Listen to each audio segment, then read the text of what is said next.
Hi, I'm Mira. 18 months ago, my own mother kicked me out of the house over a lie. She looked me in the eyes and told me I was a thief. My sister stood there smirking while my father said nothing, and just like that I was gone. No money, no home, nothing. But here's the twist. They thought I would fall. They thought I would beg to come back.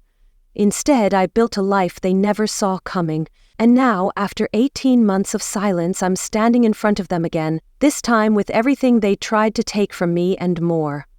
I walked through the front door, shaking off the exhaustion from another long shift.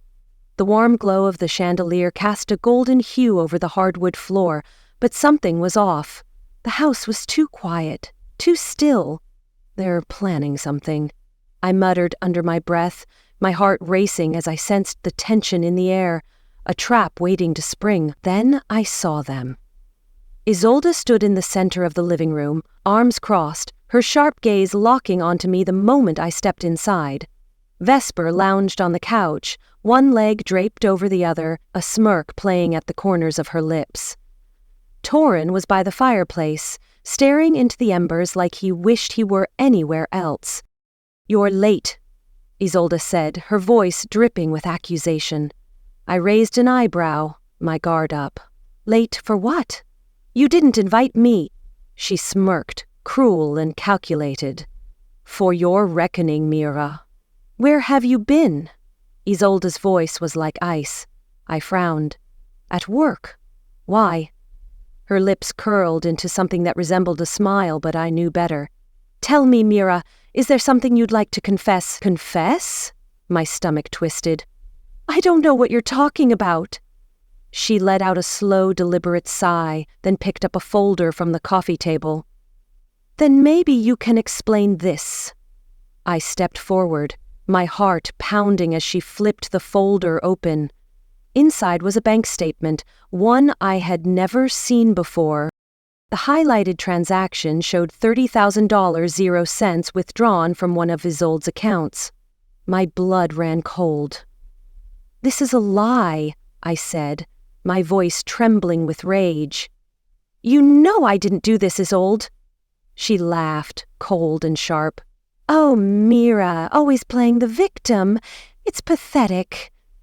"That's not mine." Vesper let out a soft chuckle, tilting her head as if I were some pitiful creature she was watching unravel. "You're so predictable," Vesper said, her voice mocking. "Denying it won't change the truth." I glared at her, my fists clenched. "Truth? You wouldn't know truth if it slapped you, Vesper." "That's interesting because Mom's financial advisor tracked it back to your login credentials." "That's impossible." My voice came out sharper than I intended.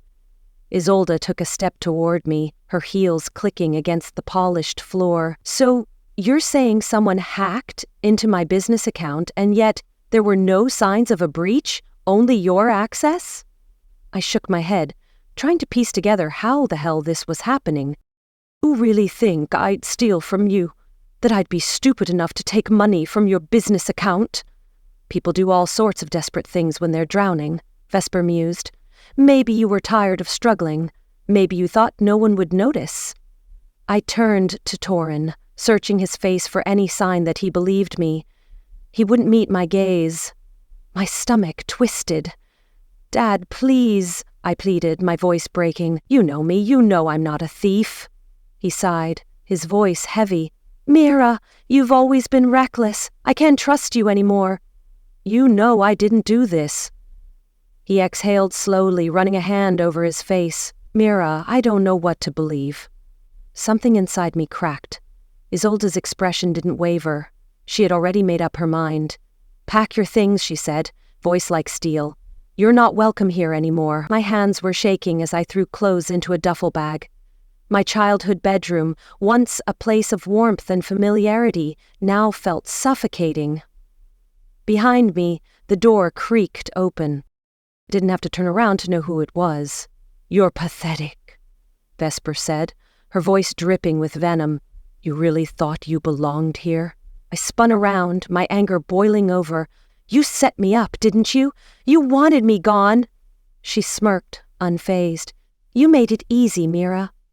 Wow, that was fast, Vesper mused, leaning against the doorframe. Guess you knew this was coming, huh? I zipped the bag with so much force my fingers ached. Get out, she laughed, the sound light and mocking. Oh, don't be like that, sis. It's nothing personal. Well, maybe a little personal. I spun around, my patience worn thin. Why? My voice cracked, anger and betrayal twisting inside me. Why would you do this to me? Vesper placed a hand over her heart in mock sympathy. I didn't do anything, but you, on the other hand. She let the words hang in the air, her smirk widening. Mom always told you to be careful with money. Rage burned through my veins, but I swallowed it down. I wouldn't give her the satisfaction of seeing me break. Footsteps approached. I turned to see Torrin standing at the doorway, his expression unreadable, but for a fleeting moment, I saw something there. Guilt. Dad, I whispered, please. You know I wouldn't. His jaw tightened. You should go. A lump formed in my throat. Isolde appeared behind him, holding out an envelope. Take it and disappear, she said, her voice cold as she thrust the envelope at me. You're no daughter of mine. I stared at her, my heart shattering. You'll regret this, Isolde. This should get you by, she said, her tone almost dismissive. I opened it. A measly $250, 0 cents. That was it. That was all I was worth to them. I clenched my jaw, shoving the envelope into my pocket. Vesper stepped aside as I walked past her. Good luck, loser, she whispered, her laughter echoing behind me as the front door slammed shut. The night air was cold against my skin. The drizzle had turned into a steady rain, soaking through my jacket as I stood on the sidewalk, gripping my duffel bag. I had nowhere to go. The reality of it sank in, heavier than I expected. I had always known Isolde played favorites, that Vesper could twist reality to suit her needs, but I'd never thought they'd actually cast me out. I had spent years trying to prove I was good enough for them. For what? My phone buzzed in my pocket, a single text. You'll regret this. I didn't know if it was Isolde or Vesper, maybe both. You'll regret underestimating me, I whispered, my voice trembling with defiance as I stared at the message, rain blurring the screen. The rain blurred the city lights as I stepped onto the bus. I didn't look back. That house wasn't my home anymore. 18 months later, I returned, not as the girl they abandoned, but as someone they never expected. Isolde leaned back in her leather chair, tapping her manicured nails against the desk.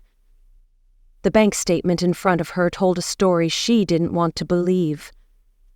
The missing money, the $30,000, 0 cents that had supposedly been stolen, was never in my hands.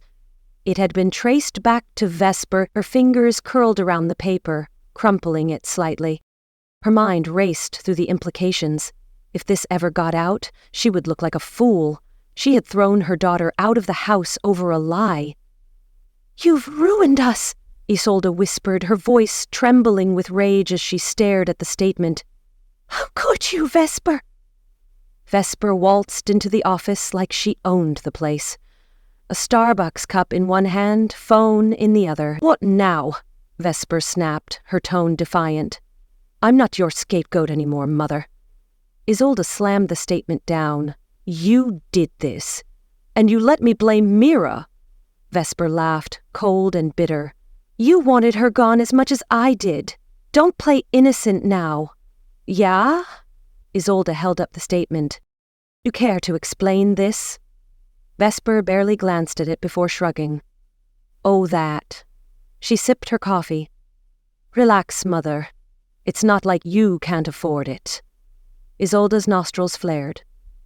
You let me believe Mira stole from me. You sat there and watched while I threw her out. Vesper rolled her eyes. And she's gone. It's done. No one cares. Isolde clenched her jaw so tight she felt her teeth ache. You're lucky I'm cleaning up your mess, she muttered. Vesper smirked over the rim of her cup. I know. The restaurant hummed with the quiet chatter of Boise's elite. 18 months ago I wouldn't have stepped foot in a place like this. Now I belonged. I sat across from a man in a tailored suit, his eyes assessing me as he slid a document across the table. "You've built an empire," he said, his voice laced with admiration. "This deal will make you untouchable." I smiled, my heart pounding with triumph. Good. They'll never touch me again. 2.5 million, he said simply. A startup investment in your name. You've done well, Ms. Arden. I picked up the contract, flipping through the pages. It wasn't just money. It was validation, proof that I had clawed my way back from nothing. I signed my name without hesitation. "This isn't just business for you, is it?" the man observed. I met his gaze. "No, it's personal." As I stood to leave, my phone buzzed. A text. An address, a time, a family gathering at that house. Perfect. I tucked my phone away, smoothing the front of my dress. Let's see how much has changed. The house looked the same, but I wasn't the same girl who had walked out of it 18 months ago. I stepped inside, and the air shifted. Isolde stood near the staircase, wine glass in hand, her smile as fake as the designer necklace around her neck. Vesper, perched on the arm of a sofa, looked up from her phone, her eyes darting nervously. Torin was by the fireplace, swirling a drink, avoiding my gaze. No one spoke for a moment. "You invited me," I said, my voice steady but laced with challenge. "So why do you all look so scared?" Isolde's smile faltered. "Don't be dramatic, Mira. You look well," Isolde said finally, her tone forced. "You don't," I replied smoothly. Vesper scoffed. "You think you're better than us now?" she snapped, her voice trembling with insecurity. I met her gaze, unflinching. "I don't think, Vesper. I know." Well, that didn't take long. I ignored her, stepping further into the room. Every detail was the same. The furniture, the lighting, even the faint scent of Isolde's expensive perfume in the air. It was like walking into a museum of my past, but I wasn't here to admire the exhibits. I was here to burn the place down. As I took my seat, I knew one thing. I wasn't leaving until they knew exactly who I'd become. They thought I'd forgotten. They thought I'd forgiven. They were wrong. The dining room was set like something out of a magazine. Fine china, crystal glasses, a perfectly arranged centerpiece. But no amount of carefully curated decor could hide the tension that crackled through the air. Isolde sat at the head of the table, her expression serene as she speared a piece of asparagus with her fork. Across from her, Torin nursed his drink in silence. Vesper scrolled through her phone, pretending to be uninterested, and I sat there, watching them play their parts in this twisted little performance. "You're playing a dangerous game," Isolde said, her voice low and menacing. "You think you can waltz back in here and humiliate us?" I smiled, unfazed. "I'm not here to humiliate you, Isolde. I'm here to expose you." "So," Isolde began, her voice smooth, "Mira, tell us. What exactly have you been doing this past year and a half?" I took a sip of wine, letting the question settle between us. "Oh, you know," I said lightly. "Surviving. Thriving, actually." Isolde's eyes flickered, but her expression remained neutral. "That's good to hear." Vesper snorted. "Please. You probably got lucky with some rich guy throwing money at you." I turned my gaze to her. Interesting assumption, considering I made my own fortune. But then again, you've never been great at handling money, have you? Vesper stiffened, and I saw it. The briefest flash of unease in her eyes. Then she made her mistake. "You're nothing," she hissed, her voice trembling with rage. "You'll always be the reject we threw out." I leaned forward, my voice ice. "Then why are you so afraid of me, Vesper?"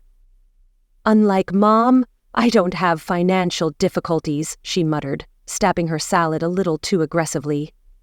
The room went still. Isolde's grip on her wineglass tightened just enough for her knuckles to pale. Torin finally looked up from his drink, brow furrowing. "Financial difficulties?" I repeated, tilting my head. Funny, I thought you had everything under control. Isolde's reaction was immediate. Her head snapped toward Vesper with a sharp, warning look. Vesper tried to backtrack. I just meant things have been tight lately, that's all. I set my fork down. Oh, you mean the missing money? Vesper's face went white. Isolde's expression remained unreadable, but I could see the shift in her posture, the way she suddenly seemed more alert. Torin looked between them, his frown deepening. What money?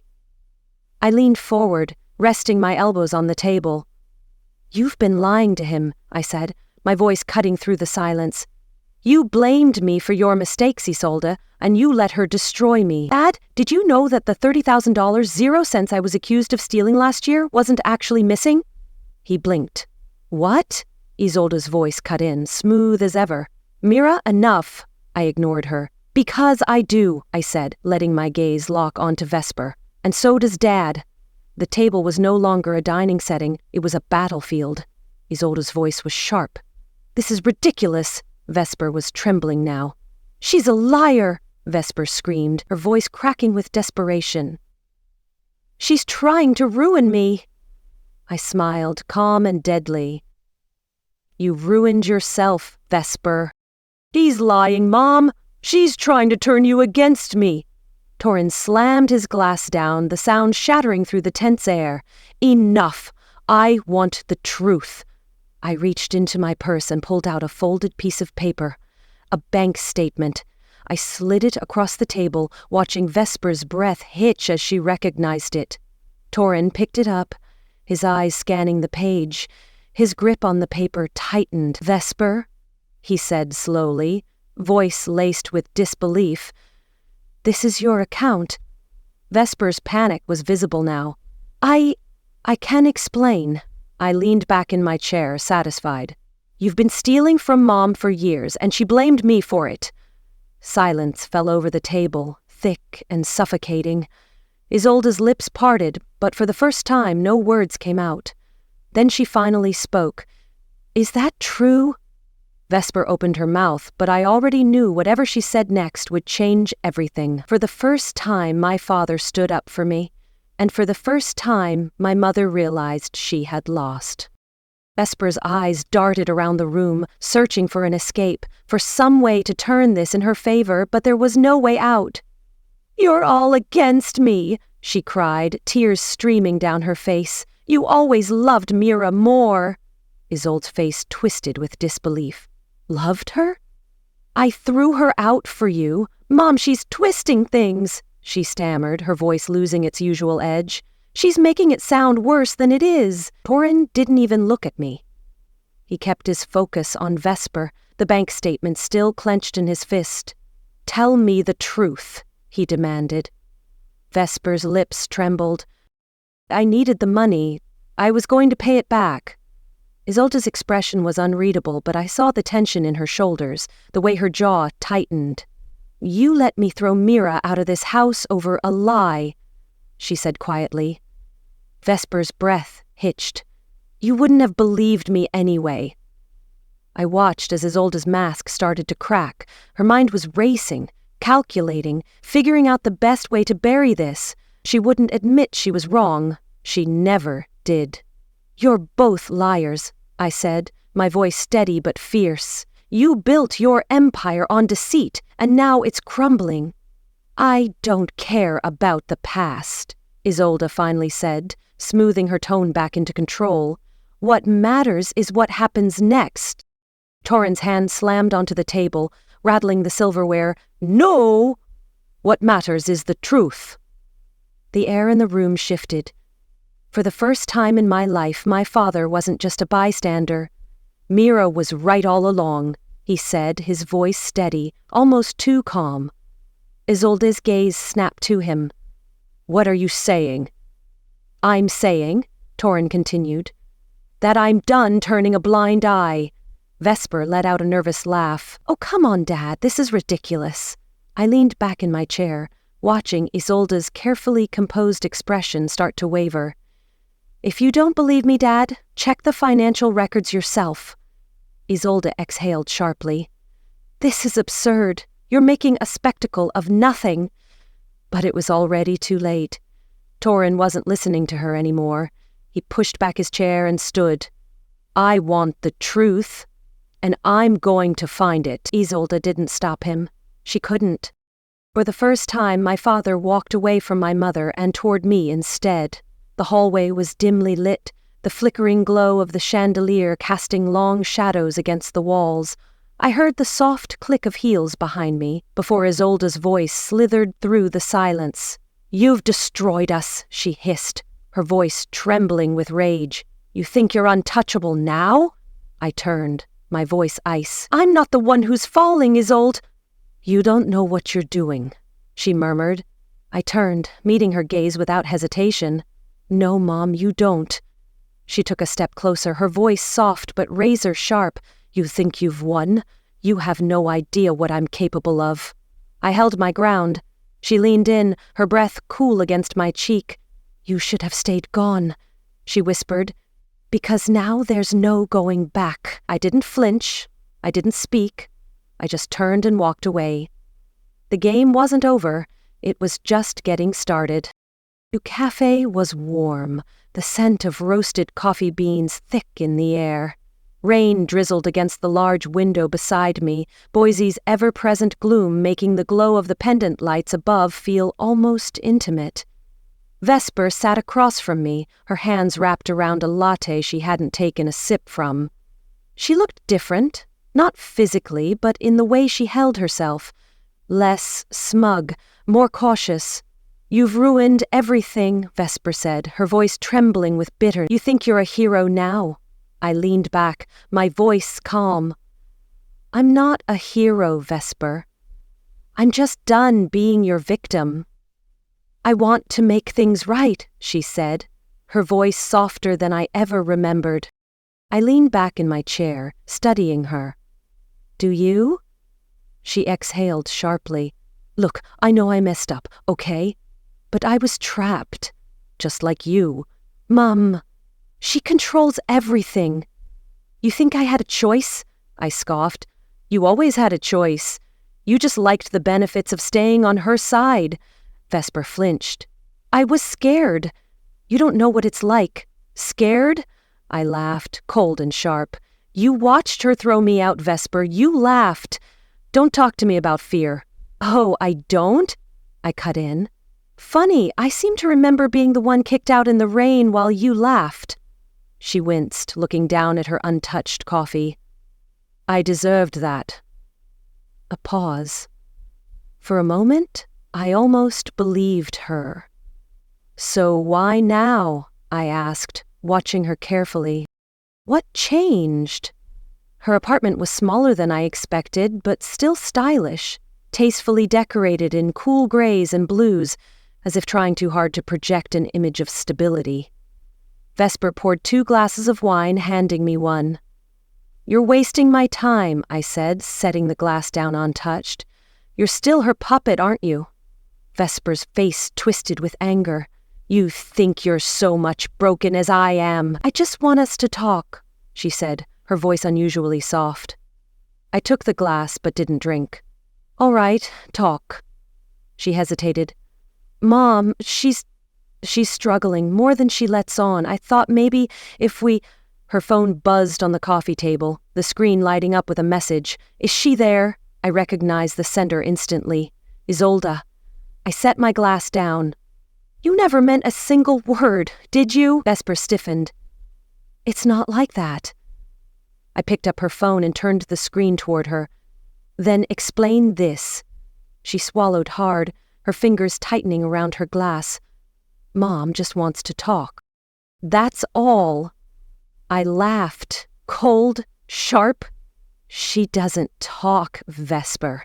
She manipulates. She twists reality until you're not sure which way is up. And you, I gestured to her. You were her favorite puppet.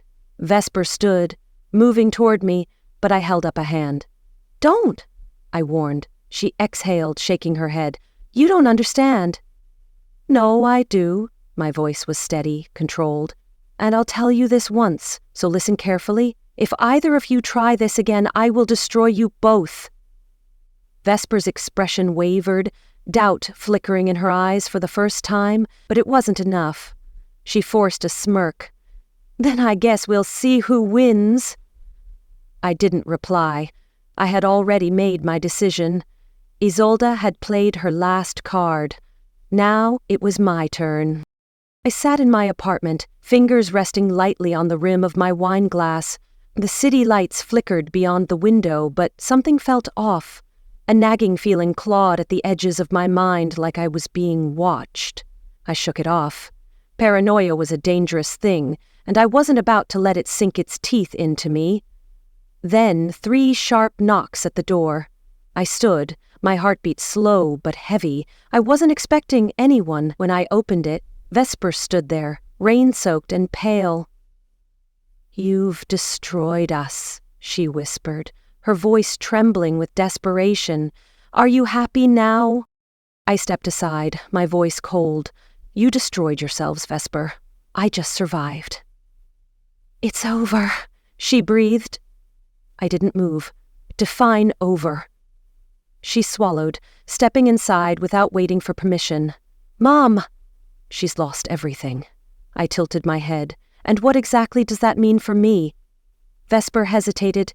Isolde's office, once pristine, polished, a symbol of her power, was now a disaster zone. Stacks of papers lay scattered, the scent of spilled whiskey lingering in the air. Torrin stood across from her, his arms crossed. The shift in power was undeniable. "You betrayed your own daughter," Torrin said, his voice heavy with disgust. "You let Vesper ruin her, and you did nothing." Isolde's eyes flashed with defiance. "I did what I had to for this family." "It's over," he told her. "You lost." Isolde let out a sharp, humorless laugh. "You think I built all this just to let you take it from me?" Torrin's expression didn't change. "You did this to yourself." She paced, hands shaking, but her voice was still controlled. "I still have leverage." He frowned. "What are you talking about?" She turned, eyes glinting with something dangerous. "If I go down," she said slowly, "she's coming with me." I should have known Isolde wouldn't go quietly. When she called, I almost ignored it, but something in me knew this wasn't a conversation I could avoid. I arrived at the meeting spot, an upscale lounge with dim lighting and expensive decor. She was already seated, a glass of wine in hand, her expression unreadable. "You're a fool," Isolde said, her voice low and menacing. "You think you can destroy me and walk away?" I leaned forward, my voice steady. "I already have, Isolde. You look well," she said smoothly. I sat across from her. Cut the act. She sighed, swirling her drink. "Mira, we don't have to do this. We can fix it. Work together." I let out a short laugh. "Work together? Like we did when you threw me out? With nothing?" She set her glass down a little too hard. "That was a mistake." "No, it was a choice." She inhaled deeply, then leaned forward, voice dropping to a whisper. "You have no idea what kind of enemies you're making." I didn't flinch. "And you have no idea who you're dealing with." Isolde's mask cracked. "You think you've won?" she hissed. "You're still just a foolish girl playing pretend." I smiled. "Then why do you look so scared?" Her jaw clenched. She was losing control, and she knew it. I stood, adjusting my coat. "Goodbye, Mother," I said, and for the first time she looked afraid. Isolde had lost the game. Now it was time for her to face the consequences. The law office smelled of polished wood and expensive desperation. Isolde sat rigid in the leather chair, her perfectly manicured nails tapping against the armrest in a slow, controlled rhythm. Across from her, her attorney adjusted his tie, flipping through the mountain of legal paperwork spread before them. "You're finished," the attorney said, his voice trembling. "The evidence is overwhelming." Isolde laughed, cold and bitter. "I'll bury them all before I fall." "This isn't good," he admitted. barely meeting her gaze. Isolde scoffed, crossing her legs. I don't pay you for obvious statements. I pay you to fix problems. Her attorney hesitated. Your assets are frozen. The lawsuits are piling up. If this goes to trial, you could... Isolde cut him off with a sharp wave of her hand. If I can't keep my money, neither can he. She leaned forward, voice lowering. There are ways to make this go away. Maybe some paperwork gets lost. Maybe a deal is struck. Before she could finish, the door swung open. Torin walked in. She stiffened, her spine snapping straight. He looked different, stronger, steadier, and then she saw what he was holding. A folder, thick, unyielding. He placed it in front of her. This is everything, he said, his voice calm, almost pitying. Every forged signature, every embezzled dollar, every lie. Isolde's fingers twitched, but she forced herself to remain composed. You can't do this to me. Her lawyer cleared his throat and looked away. There's nothing left to fight for. For the first time in her life, no one was listening. Vesper's apartment wasn't the same.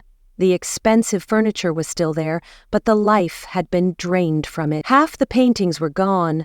A few cardboard boxes sat in the corner, taped haphazardly. She sat on the couch, a nearly empty glass of wine in her hand. You've taken everything, Vesper whispered, her voice breaking. I hate you, Mira. I crossed my arms, unmoved.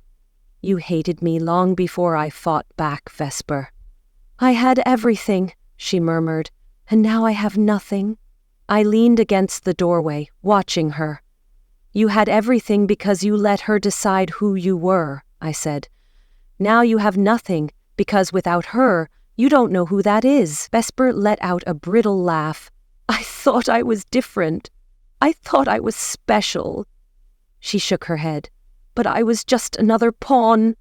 For the first time I saw it. Realization. Regret.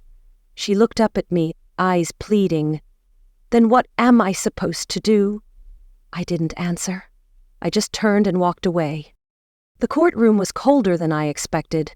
Isolde stood before the judge, her face carefully blank, but I could see the tension in her jaw, the way her shoulders squared just a little too tightly. The prosecution laid everything out. Fraud, tax evasion, manipulation. The years of deceit finally dragged into the light. Torin spoke, his voice steady and clear. She destroyed our daughter, he said, his voice trembling with rage. She let Vesper tear Mira apart, and I was too weak to stop it. She built an empire by ruining people, by controlling, deceiving, and discarding anyone who wasn't useful to her anymore. Isolde didn't react. I sat in the gallery, watching. I didn't feel joy. There was no satisfaction in this, only finality. The judge straightened, lifting the gavel. The court finds the defendant guilty. And just like that, my mother was no longer untouchable. She had fought for power her entire life. Now she had none. The prison visitation room was sterile. White walls, a faint smell of bleach lingering in the air, the kind of place that stripped people of their illusions, leaving only what was real. Isolde sat across from me in an orange jumpsuit, her hair dull, her once flawless complexion now marked by the weight of her downfall. She looked smaller than I had ever seen her. For a long moment, neither of us spoke. Then she exhaled, leaning forward. You've taken everything, she whispered, her voice trembling with bitterness. Are you satisfied? I leaned back, my voice calm. I didn't take anything, Isolde. You lost it all on your own. You think you've won? Her voice still held a trace of the woman she used to be, the one who commanded, who demanded, who never bowed. But there was no real fight left in her. I tilted my head slightly, considering her words, then smiled. No, Mother, I said. I just walked away. Her eyes flashed, but only for a second. You were never my weakness, I continued, my voice steady. You were just my past. The motel smelled like stale cigarettes and lost hope. Vesper opened the door hesitantly, her once perfect posture now slightly hunched. The designer clothes were gone, replaced by an oversized hoodie and leggings that looked like they hadn't been washed in days. "You've ruined me," Vesper said, her voice trembling with desperation. "Was it worth it?" I crossed my arms, my voice cold. "You ruined yourself, Vesper. I just refused to stay broken." "I didn't think you'd come," she admitted, voice raw. I stepped inside, surveying the small, dimly lit room. It was a far cry from the luxury she used to flaunt. "Why am I here, Vesper?" I asked, my tone neutral. She sat down on the bed, running a shaky hand through her tangled hair. "I don't know who I am without her." There it was, the truth. I watched her for a moment. I should have felt something, sympathy maybe, but I didn't. "You have two choices," I said simply. "Figure it out, or don't. Either way, it's not my problem." Her lips parted, searching for words, but she found none. I turned toward the door. "I don't owe you anything," I said over my shoulder, and for the first time I meant it. The view from my new office stretched over the Boise skyline, glass towers reflecting the golden hues of the setting sun. It felt different than any office I had ever been in before because this one was mine. A knock at the door pulled me from my thoughts. Torrin stood there, hands in his pockets, a hesitant look in his eyes. "I was a coward," he said, his voice trembling with regret. "I let them destroy you, Mira." I nodded, my voice steady. "You did, Dad, but I'm not your burden anymore." "Nice place," he said. I nodded. "It is." He shifted slightly. "I just wanted to say, I know I failed you." I let out a slow breath. "Yeah, you did." Silence settled between us, but it wasn't uncomfortable. It just was. He looked down, then back at me. "I'd like to fix things." I gave him a small smile, but it wasn't an invitation. "Some things can't be fixed, Dad." He nodded once. He understood. And then he left. I turned back to the window, watching the city lights flicker to life. No ghosts, no regrets, just the future. For the first time in my life, I owed nothing to anyone. Some scars never fade, but that doesn't mean you have to keep looking at them. The letter was tucked between old books, hidden in a drawer I hadn't opened in years. The paper had yellowed slightly at the edges, but my handwriting was still bold, desperate. I unfolded it slowly, my eyes scanning the words I had once written to Isolde. "I just want to understand why. I don't know what I did wrong. Please, just tell me the truth." I was begging for scraps, I whispered, my voice trembling with realization as I read the letter, the pain of my past a distant echo. I exhaled sharply, a quiet laugh escaping my lips. I had begged for answers, for acknowledgement. I had needed her to see me. Now I didn't need anything from her at all. Without hesitation, I crumpled the letter and tossed it into the fireplace. The flames curled around the paper, turning the past into nothing but ash. I watched it burn, feeling nothing. "I spent too many years waiting for something that was never coming," I murmured. I was done waiting. The coffee shop was quiet, the early morning rush having died down. Vesper sat across from me, her fingers wrapped around a ceramic mug, her nails chipped, a far cry from the woman who used to flaunt designer handbags and effortless perfection. She didn't ask for money. She didn't make excuses. She simply sighed and said, "I messed up." I stirred my coffee, watching her. "You destroyed me," I said, my voice steady but fierce. "And now you expect me to care?" Vesper's eyes filled with tears. "I was weak, Mira. I'm sorry." "Yeah, you did." She let out a weak laugh, shaking her head. "You're not going to make this easy, are you?" I took a sip. "Was it ever easy for me?" Vesper looked down, nodding slowly. "I didn't expect forgiveness," she admitted. I guess I wanted you to know I see it now. Everything I did, everything I let happen. There was a time when those words would have mattered, a time when I would have clung to them, hoping they meant something. Now, they were just words." "What now?" she asked, her voice quieter. I glanced out the window. watching the city move forward, just like I had. I don't know, I said honestly. But whatever it is, I'll be fine. And for the first time, Vesper didn't argue. The contract in front of me was thick, filled with details, numbers, legal jargon. 18 months ago, I might have hesitated. Now? I reached for the pen without a second thought. You've rewritten your story, the investor said, his voice warm with respect. This is just the beginning. I nodded, my heart soaring, and no one will ever take it from me again. You sure about this? The investor sitting across from me asked. I smiled. I built this, every inch of it. I've never been more sure of anything. As I signed my name at the bottom of the page, I felt it, not just relief, but something deeper. Freedom. I stood, walking over to the window. My office high above the city, the skyline stretched out before me, endless possibilities waiting just beyond the glass. For the first time in my life, I wasn't looking back. I wasn't running from anything anymore. I was exactly where I belonged. Life has a way of teaching us lessons, sometimes in the hardest, most painful ways. But if there's one thing I've learned, it's this. You are not defined by the people who hurt you. You are not bound to the past that tried to break you. You are more than the pain, more than the betrayal, more than the voices that told you that you weren't enough.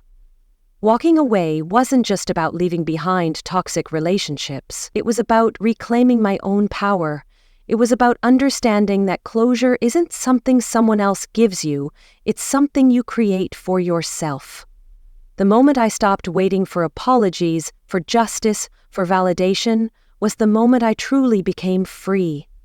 Maybe you've been in a situation like mine. Maybe you've trusted the wrong people, held on to something or someone that never held you back. Maybe you've spent years waiting for change that never came. If you take one thing from my story, let it be this. You don't need permission to start over.